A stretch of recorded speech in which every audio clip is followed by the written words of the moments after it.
आपका स्वागत है। आप देख रहे हैं चर्चा आज की। जी हाँ, हम लोग फिर से रुक कर रहे हैं बस्तर की ओर, जहाँ आज भूमकाल दिवस इस जगह पीजी कॉलेज ग्राउंड में मनाया गया। और हमारे साथ अभी जुड़ चुके हैं धुरवा समाज के संभागीय अध्यक्ष। इनसे हम कुछ जानने का प्रयास करेंगे। नमस्कार दादा। हाँ नमस्कार। सबसे पहले आपका शुभ नाम बताएंगे। मैं पप्पू राम नाग, धुरवा समाज का संभागीय अध्यक्ष। जी दादा, आज के कार्यक्रम में जो आए थे है ना, और जो बोले, क्या कहना चाहेंगे उसके बारे में? बहुत अच्छा बोले, जो संविधान के जानकार हैं, और डॉक्टर लक्ष्मण यादव जी बहुत सारा जो हमारे बस्तर के लोगों को जगाने का काम किए कि आप लोग संविधान के अनुसार चलें, किसी के बहकावे में, किसी के बोझ में मत आओ, और संविधान को पढ़ो और संविधान के हक अधिकार को जानो और उसके तहत पे आप चलो, तब अपना जल जंगल जमीन और पूरे अधिकार बच सकता है। क्योंकि भूमकाल जो मंच है सभी जितने भी मूल निवासी समाज को एकजुटता, एक ताकत बनाने का है, तो उन्होंने इसको आह्वान किया कि सब लोग मिल के रहो और एक साथ रहो और इस आयोजन को सफल बनाओ और हमेशा ज्ञान की ओर बढ़ो और ज्ञान के लिए पुस्तकें पढ़ो। और बहुत अच्छा बात कहा दादा। आगे चलकर और क्या रणनीति रहेगी इसके तहत?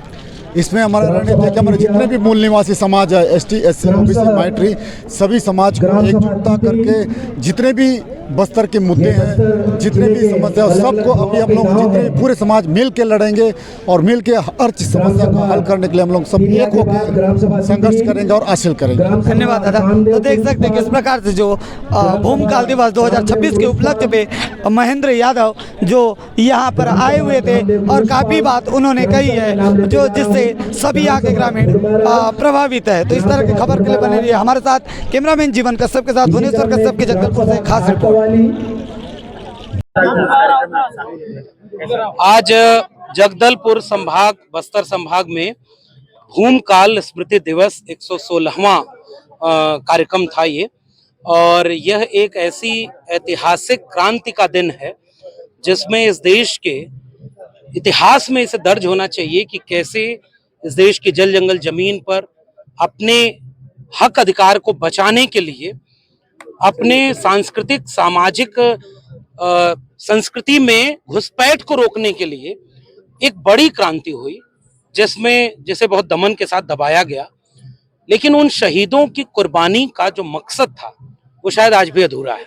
आज का ये कार्यक्रम साल 2026 में जब हम 1910 के इस भूमकाल को याद करते हैं तो दरअसल एक संकल्प लेते हैं कि इस देश में SC ST OBC माइनॉरिटी, या जिसे मूल निवासी कहते हैं, जो इस देश को बनाने वाले लोग हैं, क्या आज़ादी के अमृत काल में उन्हें उनका हक मिला?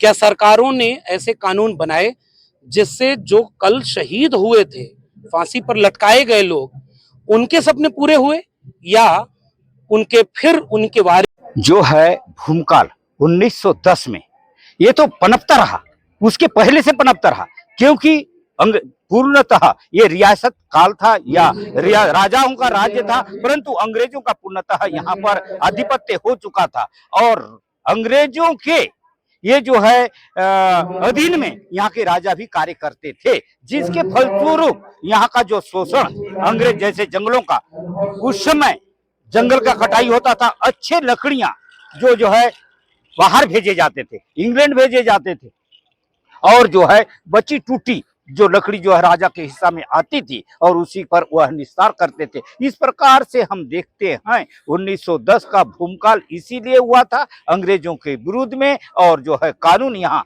बस्तर रियासत में बना था इसके विरोध में ही ये जो है भूमकाल हुआ था। प्रमुख लगभग 76 नेता थे, इसमें से 50 लोगों का नाम है और 50 कुछ बचे हुए नेता थे, उनका नाम जो है इतिहास के पन्नों से मिटा दिया गया। कितने नेता हैं? लगभग 50 के लगभग हैं, जो है उनका नाम अभी भी है।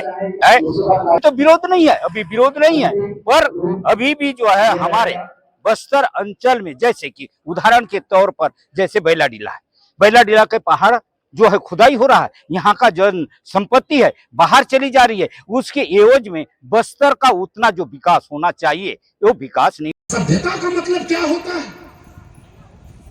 दिल्ली में बैठकर, देश के बड़े बड़े शहरों में बैठ करके कुछ लोगों ने इस देश को समझा दिया कि हम जो कपड़ा पहनते हैं वो सभ्य होता है और तुम जो कपड़ा पहनते हो असभ्य होता है, और हमने मान लिया।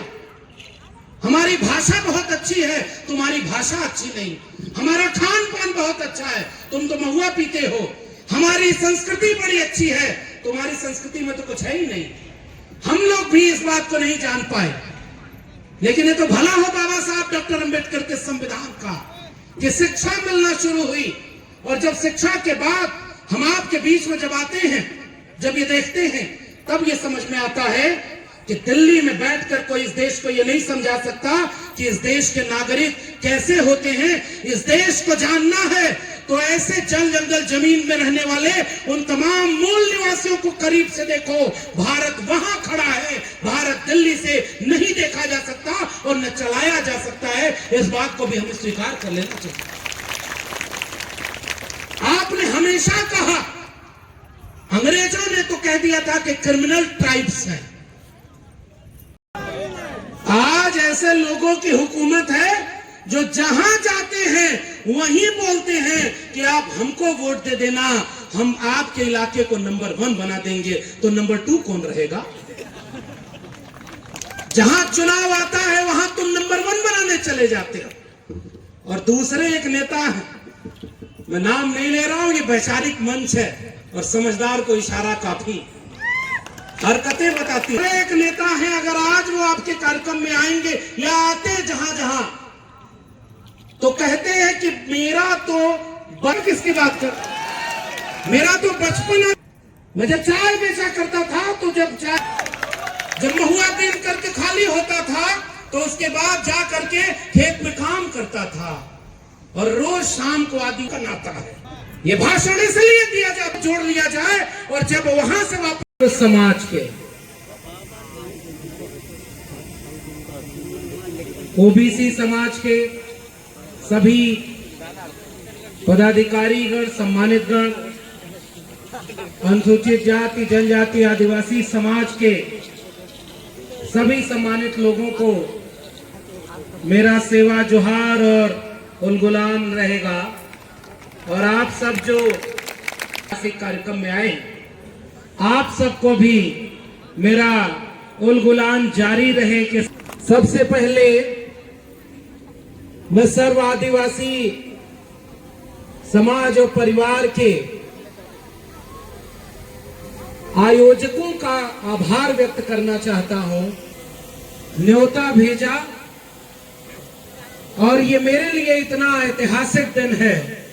आपके संघर्ष में शामिल होने में मैं यहाँ आपके बीच में आया हूँ। इसके लिए मैं पूरी आयोजन समिति का बहुत बहुत आभार व्यक्त करता हूँ कि आपने मुझे ये मौका दिया है।